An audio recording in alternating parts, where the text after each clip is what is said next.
கும்கி படம் மூலமா தமிழ் சினிமாவில் அறிமுகமானவங்க தான் லட்சுமி மேனன். அதுக்கப்புறம் சுந்தரபாண்டியன், வேதாளம், பாண்டிய நாடுன்ட்டு பல படங்கள்ல நடிச்சாங்க. ரேவதியோட இடத்த பிடிப்பாங்கன்ட்டு நினைச்ச லட்சுமி மேனன் தன்னோட துடுக்குத்தனமான பேச்சுக்களாலையும் சீக்கிரமா அணுக முடியாதவராகவும் இருந்ததால வாய்ப்புகளை இழந்தாங்க. இந்நிலையில கேரள மாநிலம் எர்ணாகுளத்துல இருக்க பார்ல மது அருந்தும் போது லட்சுமி மேனனோட நண்பர்களுக்கும் இன்னொரு கும்பலுக்கும் இடையில மோதல் வெடிச்சுது.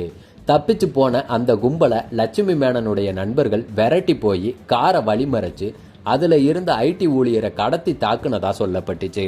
இந்த கும்பல்ல நடிகை லட்சுமி மேனனும் இருந்ததா சொன்னாங்க. அவங்க மேலையும் வழக்கு பதிவும் பண்ணாங்க.